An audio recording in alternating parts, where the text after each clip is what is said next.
wabarakatuh. Perkenalkan, nama saya Pintara Triani dengan NIM 228323005 dari kelas B. Oke, di sini saya akan menjelaskan tentang apa sih keselamatan dan kesehatan kerja itu. Berikut adalah penjelasannya. Oke, selanjutnya di sini ada definisi dari keselamatan dan kesehatan kerja. Apa sih keselamatan dan kesehatan kerja itu? Keselamatan dan kesehatan kerja merupakan salah satu aspek perlindungan ketenaga kerjaan dan merupakan hak dasar dari setiap tenaga kerja.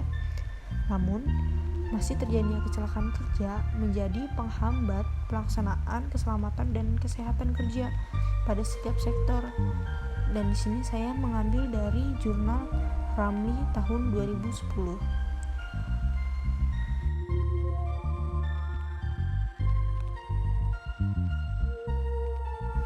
Selanjutnya, ada juga tujuan dari keselamatan dan kesehatan kerja. Apa saja sih tujuan keselamatan dan kesehatan kerja? Oke, di sini saya akan menjelaskan.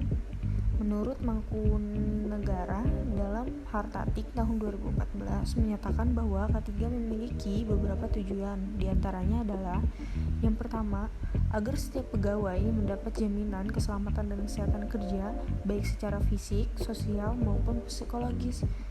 Yang kedua, agar setiap perlengkapan dan peralatan kerja digunakan dengan sebaik-baiknya. Dan yang terakhir, agar semua hasil produksi dipelihara keamanannya. Manfaat dari keselamatan dan kesehatan kerja ataupun K3. Menurut Suardi tahun 2007 ada beberapa manfaat penting nih dalam penerapan K3 ini. Yang pertama, perlindungan karyawan. Perlindungan karyawan ini tujuannya untuk penerapan sistem manajemen K3, memberi perlindungan kepada pekerja. Bagaimanapun pekerja adalah aset perusahaan yang harus dipelihara dan dijaga keselamatannya. Yang kedua, memperlihatkan kepatuhan pada peraturan dan undang-undang. Bisa disaksikan bagaimana pengaruh buruk yang didapat bagi perusahaan yang melakukan pembangkangan terhadap peraturan dan undang-undang, yaitu seperti citra yang buruk, tuntunan hukum dari badan pemerintah, seringnya menghadapi permasalahan dengan tenaga kerjanya yang sesuai itu tentunya akan mengakibatkan kebangkrutan. Selain itu, K3 juga memiliki hambatan nih. Menurut Kondradus tahun 2006, hambatan-hambatan yang dapat terjadi dalam penerapan K3 itu adalah yang pertama, pekerja ataupun SDM yang kurang terampil mengoperasikan peralatan kerja seperti mesin, bahan kimia, dan alat elektronik lainnya. Pada umumnya, pendidikan para pekerja, terutama pekerja kasar dan buruh pabrik tergolong rendah. Mereka juga tidak memiliki keahlian dan keterampilan mengoperasikan mesin-mesin pabrik yang berteknologi tinggi. Dengan demikian, peluang terjadinya kecelakaan kerja yang tidak terduga sangat besar. Yang kedua, sikap dan perilaku pekerja yang enggan menggunakan alat keselamatan kerja yang disediakan oleh perusahaan. Hal ini disebabkan karena selain pekerja berpendidikan rendah, juga mental dan budaya K3 yang belum dihayati oleh para pekerja sehingga belum menyadari akan pentingnya keselamatan kerja pada diri pada saat bekerja. Di dalam K3 juga ada alat pelindung diri. Apa sih alat pelindung diri atau APD itu?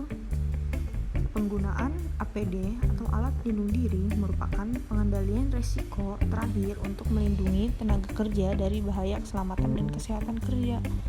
Menerapkan kepatuhan menggunakan APD penting dilakukan sebagai tanggung jawab perusahaan untuk melindungi tenaga kerja dari bahaya keselamatan dan kesehatan nih.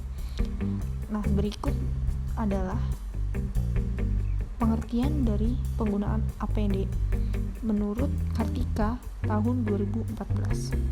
Oke, di sini juga ada contoh dari alat pelindung diri nih. Nah, yang pertama ada pelindung kepala, yang kedua ada kacamata pelindung, yang ketiga ada rompi keselamatan, yang keempat ada sepatu pelindung, yang kelima ada pelindung telinga, yang keenam ada masker pelindung, yang terakhir ada sarung tangan. Nah, berikut adalah contoh-contoh dari alat pelindung diri yang digunakan dalam bekerja.